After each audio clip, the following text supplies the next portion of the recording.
you all? So good evening. So hope all of you are ready for this lecture. So let's make this lecture wonderful. So in this last class we have already talked about fungi.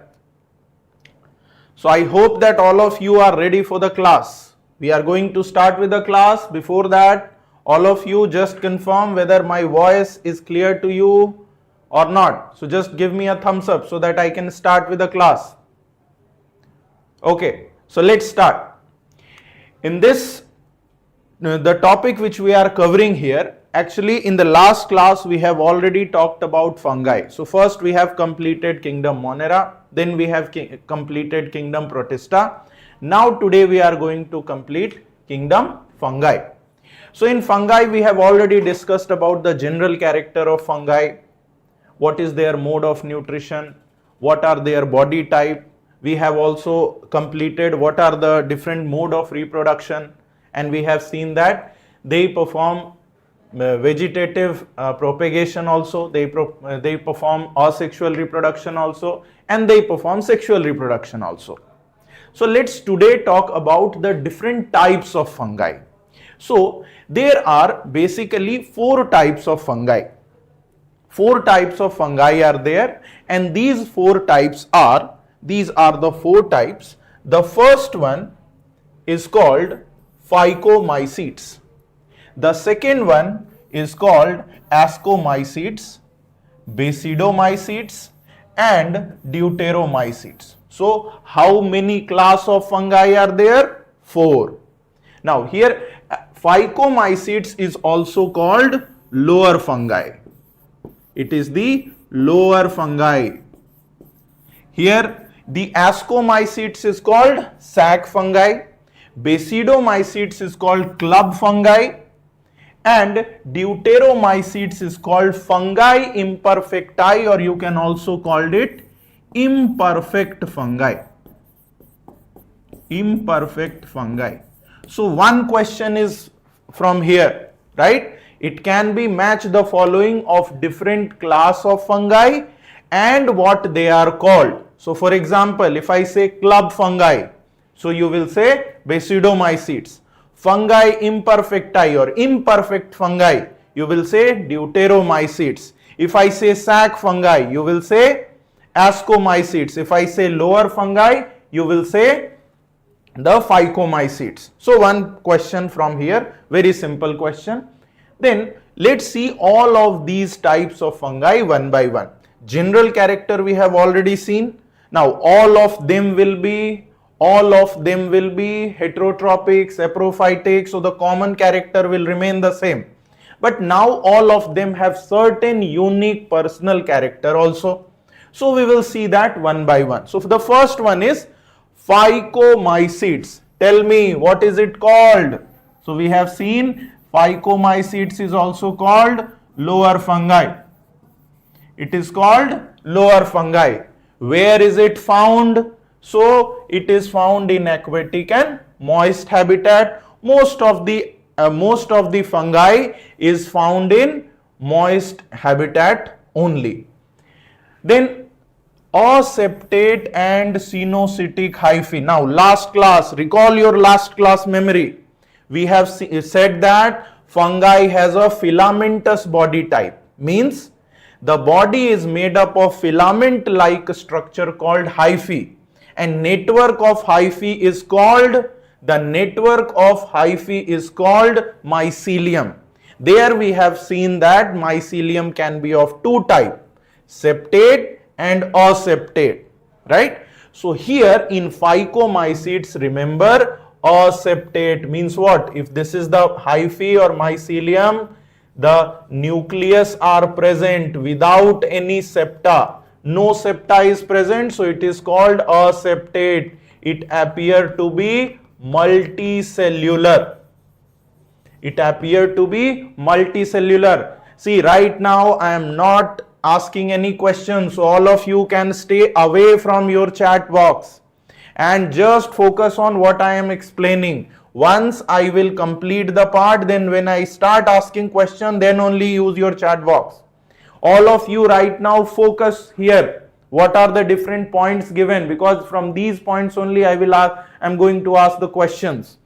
Next, so this is about the mycelium. So if question is asked what kind of mycelium are present, so you will say mycelium is aseptate and cenocytic.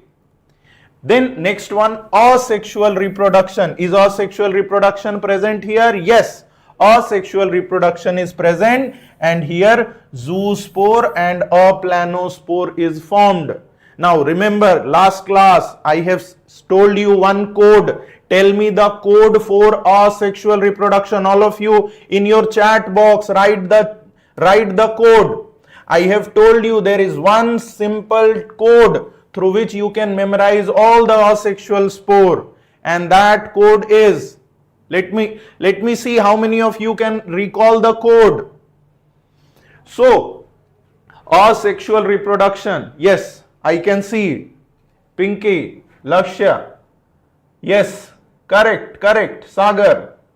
So all of you can recall that. Very good. So the code was Z-sac. Z-sac is the code for asexual reproduction. So the asexual spore. So here zoospore and aplanospore. Zoospore and aplanospore are asexual spore found in Phycomycetes. See, in general we have seen that these are the 4 types of spore. Now all spore is not found in all the 4 types, right? In some type a particular spore will be formed, and that is from where the question is asked. If I ask you what are the spore, asexual spore found in Phycomycetes, so your answer should be zoospore and aplanospore. Now last class one more thing I have told you, wherever you see the word zoo means it is motile or immotile. So zoo is always motile. So zoospore is always motile, and aplanospore is non-motile. So again another question, zoospore is a motile spore, motile asexual spore, and aplanospore is a non-motile asexual spore. Clear? So this is about the asexual spore. Now if we talk about the sexual reproduction, then here sexual spore is found. Now here fusion of gamete is there. Now fusion of gamete means what? There is a male gamete, female gamete, they fuse together to form zygote. Now this fusion can be of 3 types. Remember this very carefully. This fusion can be of 3 types. See, one is called isogamy. Iso word means same. Iso means same. If 2 gametes are of the same size, then it is called isogamy. Right? Fusion of gamete of the same size is called isogamy. All of you must have used this word isomer. Wherever iso word is used, it means the same. So same size of gamete, it is called isogamous. Now anisogamous, opposite of iso, means different. Now if let's say one gamete is very small, another gamete is very large, so this is anisogamy. And the third one is called oogamy. Oogamy means, when oogamy is there, means here I will write for oogamy. Oogamy means that the male gamete will be small and motile, and female gamete is large and non-motile. Now in sexual reproduction in human, all of you must have studied in class 10th, right? Sexual reproduction, there if you can recall, the male gamete which you call as sperm, right, it is a small and motile, whereas the female gamete which is called egg is large and non-motile, right? So that is a case of oogamy. So is it clear? Isogamy, both gametes are same. In isogamy, both gametes are different. Oogamy, female gamete is large and non-motile, male gamete is small and motile. So all three are found in here. Now example, Rhizopus, Mucor and Albugo. Now for that also I will give you a code to memorize the example, and that is RAM. RAM. RAM is the code to memorize the example. R for Rhizopus, A for Albugo and M for Mucor. Now question, write in the chat box. Last class when we started with fungi, we have talked about one thing. Which one is called bread mold? Out of these three, which one is called bread mold? Question. Which one is called the bread mold? Let me see who will answer it for the first. What is bread mold? What is bread mold? Yes, DMR, Rhizopus. So the first answer is coming from DMR. Second, Venkat. Okay, very good. Misbah. Very good. So I think that last class you all were sincere and you can easily recall it, right? So it is Rhizopus. It is Rhizopus which is called the bread mold. So Phycomycetes is clear.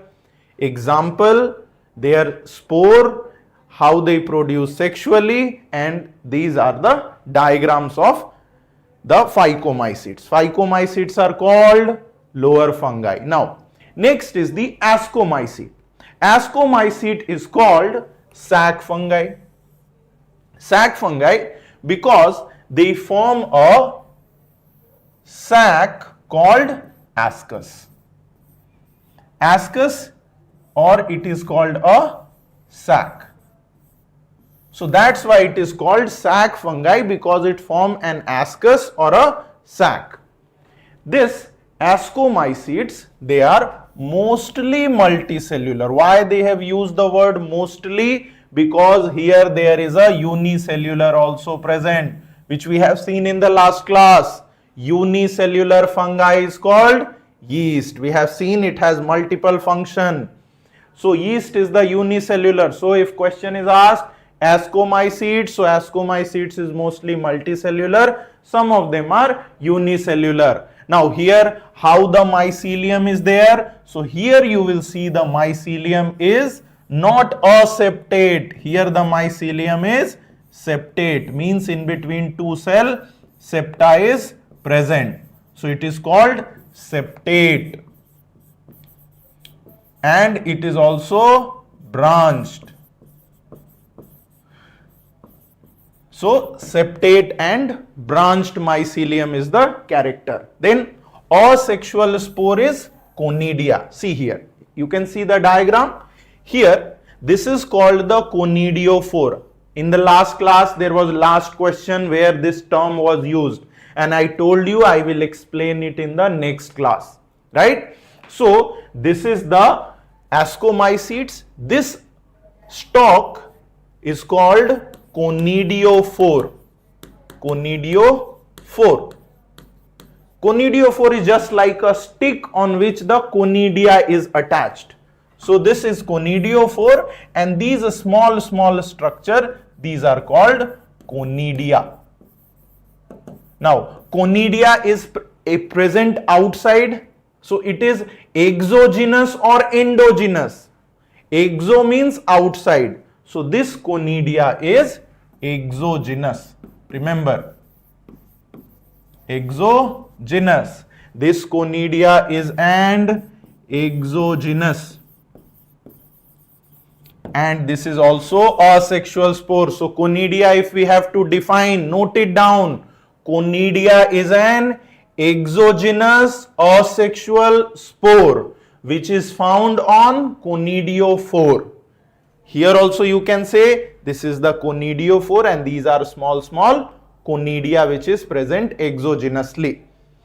Here sexual spore, as I said, Ascomycetes. So the spore will be called like these. Spores are present in the form of ascospore.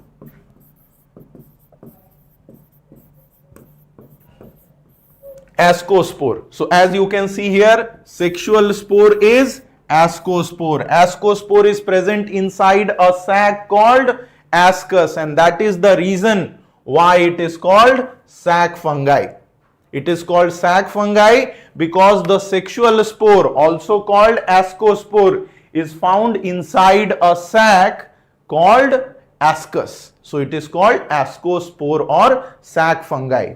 Now, different examples are given here. As you can see, Aspergillus, Claviceps, Neurospora, yeast, Penicillium. Now, who can identify which one is unicellular yeast? If I number it, 1, 2, 3, 4, 5. Tell me, which one is unicellular yeast?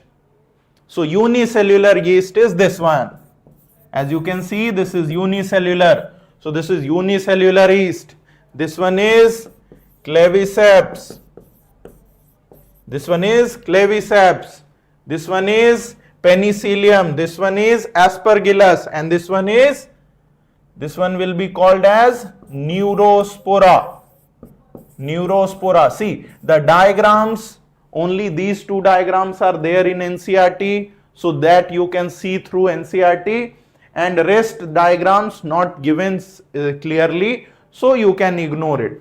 But example you can remember. The first one, Aspergillus, Claviceps, Neurospora, yeast and Penicillium. So these are the example of Ascomycetes. Question will be asked, which of the following are the example of Ascomycetes? And you have to identify. Then coming to the Basidiomycetes, it is called club fungi. Why it is called club fungi? Because it is present in group. Usually in club means in group, right? So that's why it is present in group. So it is called club fungi. They are mostly terrestrial, means they are found on land. Terrestrial means land. So they are found on land. Mycelium is septate and branch. Now, very simple concept about mycelium, always remember. Just in the first type, that is Phycomycetes, the mycelium is aseptate and unbranched. Rest all will be septate and branch. So here if I say in this, only in this case it is aseptate. In all the case, these three case, they are septate. Understood this? So no need to get confused which is septate or septate. Except Phycomycetes, all are septate, right? So here also the Basidiomycetes is septate and branched. Asexual spore, very important. Asexual spore is absent. Asexual spore is absent in Basidiomycetes. Then vegetative reproduction, it takes place by fragmentation. Vegetative reproduction by fragment is also common in all the four except unicellular. Except unicellular yeast, all will undergo fragmentation. Unicellular yeast will undergo binary fission or budding.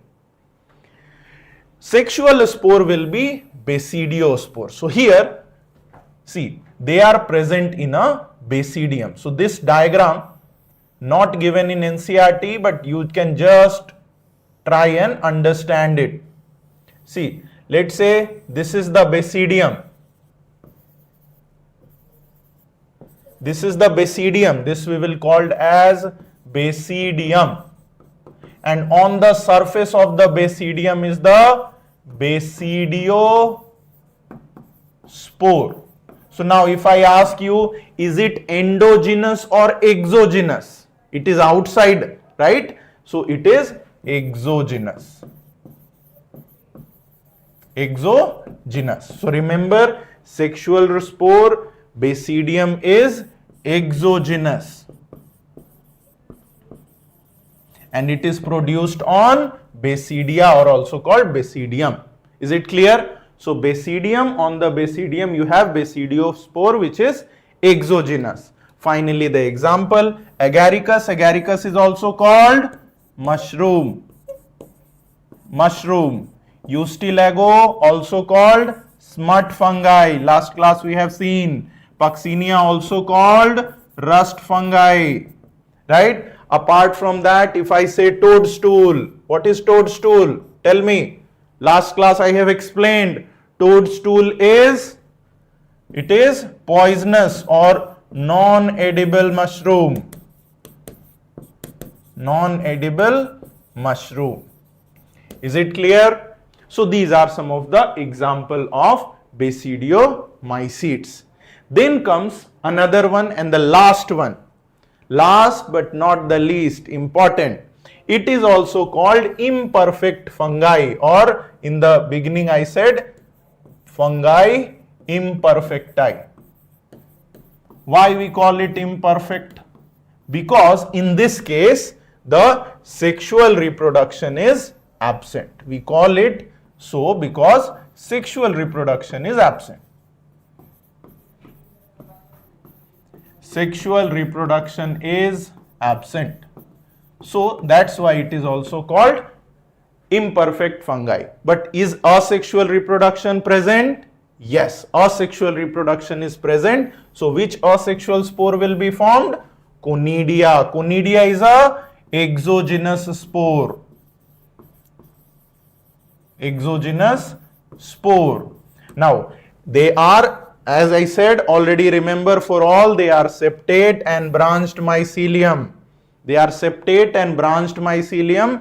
They can be saprophytic, some are parasitic and some are decomposer. Example, remember, ACT. Example is ACT. What is that? A for alternaria. Alternaria. C for colatotrichum. And T for trichoderma. Trichoderma. So ACT is the example. In the comment box write ACT so that you can remember. It is alternaria, colatotrichum and trichoderma. These are the diagram not given in NCERT, so not important, right? So these are the point. Now I hope that now all of you must be having NCERT. Just a small update. Just 4-5 days back, NCERT has released the updated biology book. So also keep it in mind whenever you are buying a book, don't buy the old one. If you are buying, buy the new one. Although very slight changes there, only count 6 or to 7 changes are there in the entire NCERT. But if you are buying, make sure you buy the latest one. Most likely they will not be presently in the market, but you can download it online, and then whenever you purchase, make sure you buy the latest version. Then next one. So we have covered all the points. Then let's do some of the question. So are you all ready for the question? If you all are ready for the question, just get ready. Show me a thumbs up so that I can start with the question. So let me have the timer also, so that we can accordingly we can do it.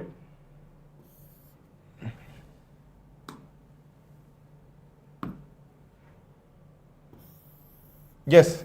So here we have the timer and let's start with the question. So yeah, here is the question. So the first question, which of the following fungi has cenocytic and aseptate hyphae? Cenocytic and aseptate hyphae. Aseptate. I have told you only one type of fungi is having aseptate. Let me see who will answer first. The answer is coming. Yes, Venkata has answered first. Okay, Venkatas, check your answer. Many of you are writing A, then C. Okay, Prasad has given C. So which of the following fungi is cenocytic and aseptate? Aseptate means no septa is present. So this is unique only for Phycomycetes. So C is the right answer. As I can say, A lot of you are answering C. Very good. Very good. So initially some of you have answered A. A is not the right answer. Ascomycetes is not the right answer. All other than Phycomycetes are septate and branched. Only Phycomycetes are septate. Next one. Which fungal class is known as sac fungi? Second question, sac fungi. Very easy and simple question. Sac fungi. Which is called the sac fungi? Yes. Second. Okay, I can see Bhuvneshwari, Rajesh, Khalil, Venkata, Sudha. Very good. B. Fine. So, sac fungi, Ascomycetes. Very good. And what is that sac called? The sac is called ascus. The sac is called ascus. The sac is called ascus or Ascomycetes. Ascomycetes has a sac called ascus. Next question. Basidiospore are produced in which group of fungi? Very simple. Basidiospore is a sexual spore. Basidiospore is a sexual spore. Remember. And it is also exogenous. It is sexual and it is exogenous. Tell me which will be the right answer. So very simple. Basidiospore, Basidiomycetes. C is the right answer. Yes, Neeraj, correct. Bhuvneshwari, Bhaskar, Sujit, Suresh, very good. Mohan, very good. So all of you are answering right. It means you are attentive in the class. Very good. So I want all of you to answer. I can see many of you are still not answering. If you are in the class, you should participate. Right. So here, now let's go with the fourth one. Which of the following fungi reproduce only asexually by conidia? See, here the word used is asexually. If you cannot see the fourth one, I will write it for you separately. It is, the fourth one is Ascomycetes. Ascomycetes. So first one is Basidiomycetes, Phycomycetes, Deuteromycetes and Ascomycetes. Now, only asexually means what? Sexually nothing is happening, right? No sexual reproduction is there. Now tell me, where you don't find sexual reproduction? Fourth, correct answer will be only asexual. Only asexual. So fourth, many of you are giving answer as D. Is D the right answer? Fourth. See, only asexually by conidia means sexual reproduction is absent, and sexual reproduction is absent in imperfect fungi. So it is, imperfect fungi is Deuteromycetes. So C will be the right answer. Fourth, C will be the right answer. Those who have given D as the answer, just check. Remember this. Asexual, because many of you have given D. So there is some amount of confusion here. Which of the following fungi reproduce only asexual? Only asexual means only asexual spore means sexual stage is absent, and that is called Deuteromycetes. Next question. Which of the following fungi reproduce only, so this is already done. So just we have covered this, that it is Deuteromycetes. Now fifth one. Which of these is an example of Ascomycete? Example of Ascomycetes. Example of Ascomycetes. Very common type of question from example.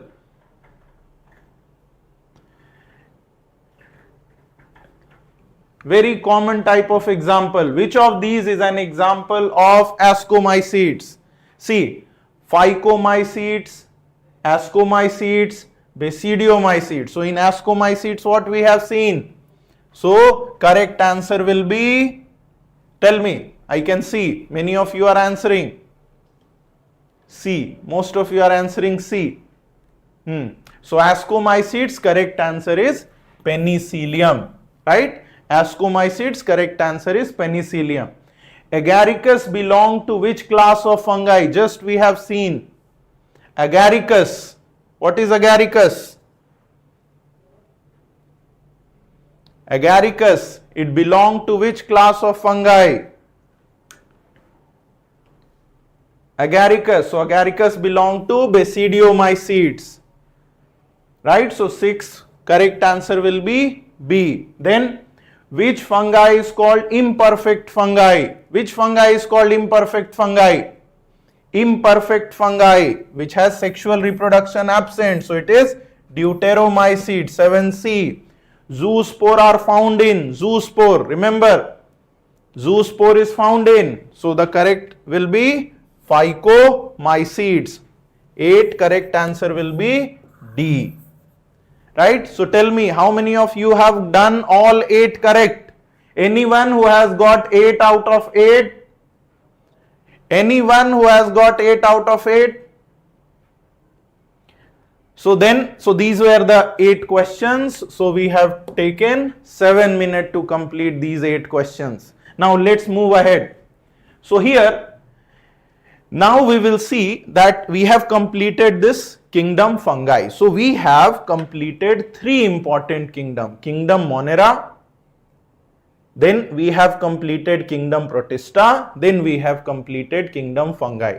And these 3 are very important kingdom. Now, kingdom Plantae and kingdom Animalia are given in 2 separate chapters, right? So we are going to study them separately in another chapter, right? So basically these 5 kingdom are covered separately. So when we talked about 5 kingdom classification, then what I said, that it is the most acceptable system of classification. So now the question comes, do it has some limitation? Is there any drawback of 5 kingdom classification? So yes, 5 kingdom classification also have some drawbacks, and this is the point, right? In 5 kingdom classification, Whitaker do not mention about anywhere. Nothing was mentioned about virus, nothing was mentioned about viroid, nothing mentioned about prion, nothing mentioned about lichens. Now here many of you might be finding that viroid term, prion term, I haven't heard of it. So I am going to explain. Yes, many of you have got full 8 out of 8.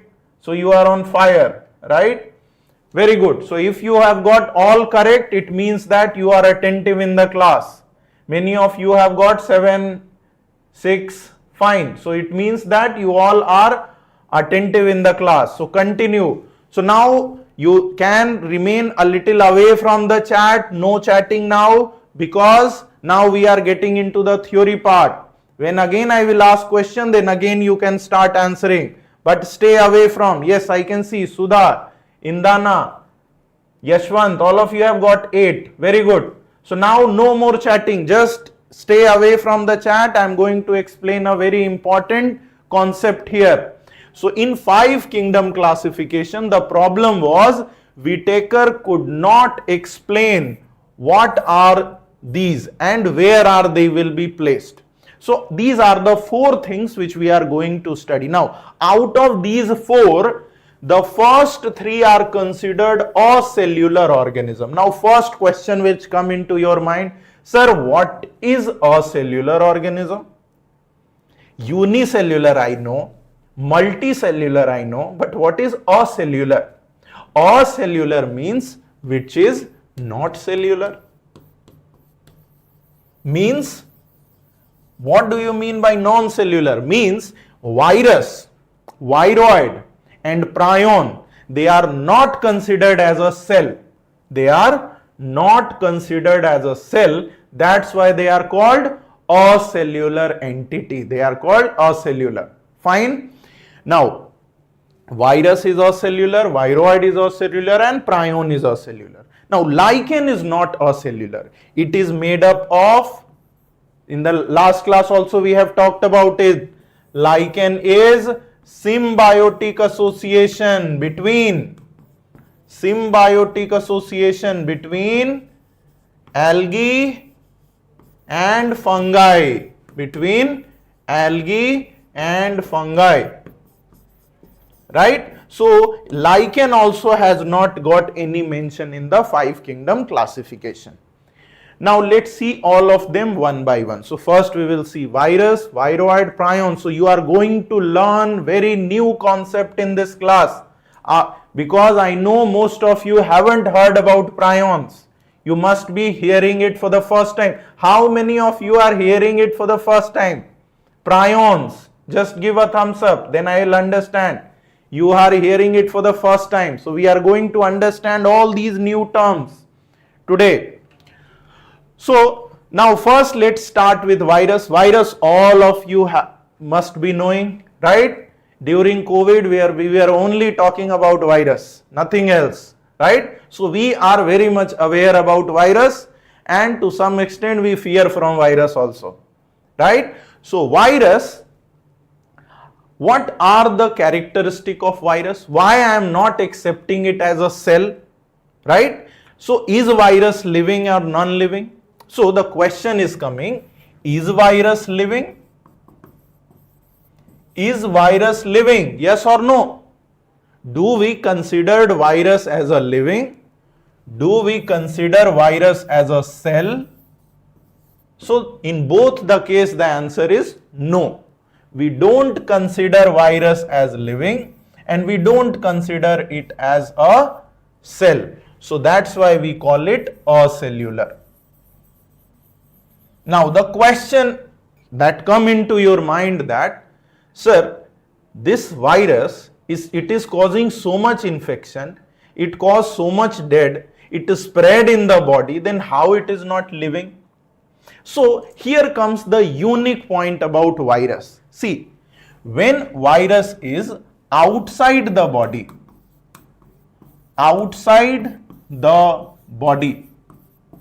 when virus is outside the body, it acts as non-living. It acts as non-living. But when it is inside the cell, it will act as living.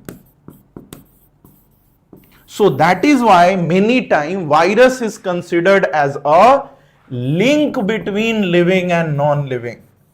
It is a link between living and non-living. It is a link between living and non-living. So understood? Now onward, you can ask this question. Which is the organism which is a link between living and non-living? Right? So it is virus. So now let's see some of the characteristic of virus, but before that let's see the diagram. These two are the diagram of virus, right? The first one, this is called tobacco mosaic virus or TMV. It is a plant virus. And this one is bacteriophage, right? This one is a bacteriophage which infect bacteria.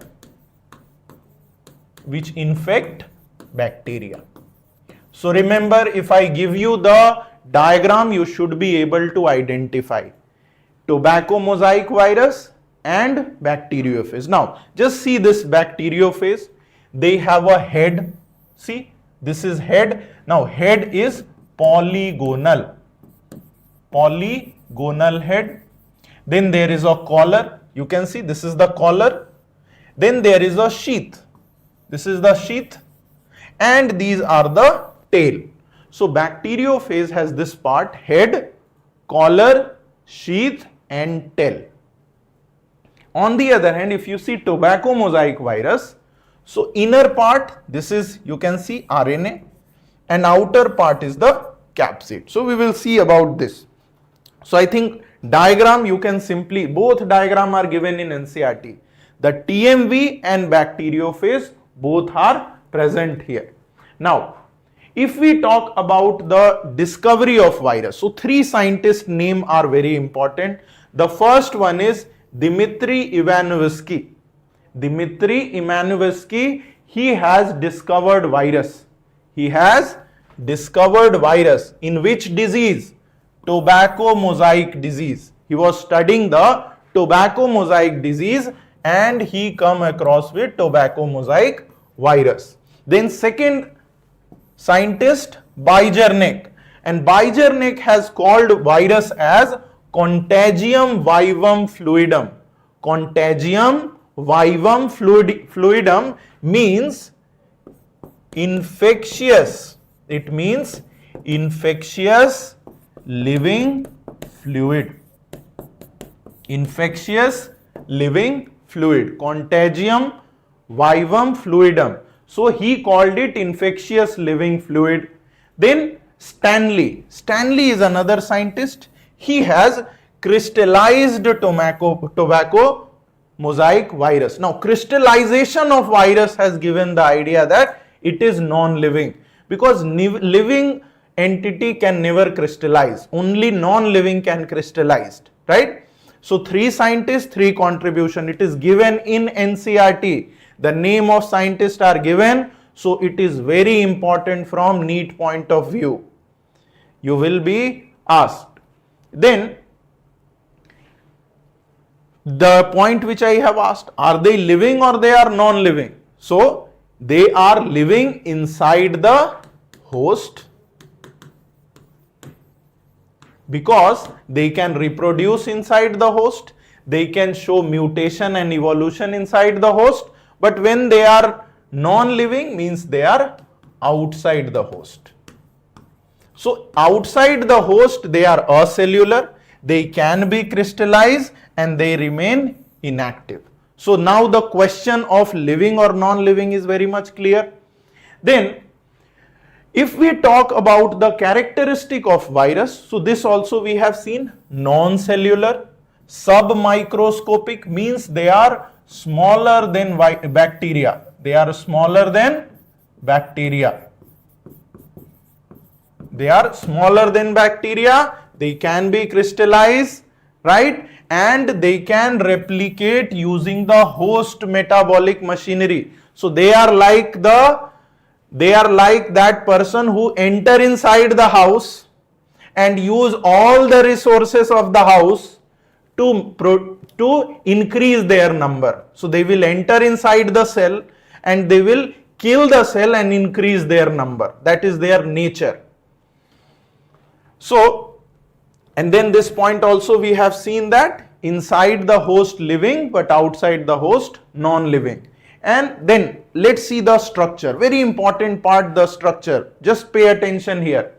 Structure of virus consists of 2 parts. First part is called protein and another part is the nucleic acid. Nucleic acid. So, the virus has nucleic acid which can be DNA or RNA. It can never be both. The virus can have either DNA or RNA. They will never have both DNA and RNA. Apart from this, they have a protein coat and the protein coat is called capsid.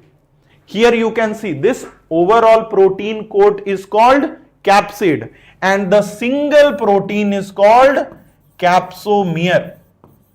Capsomere is the unit of the large capsid. Capsid is made up of small subunit called capsomere.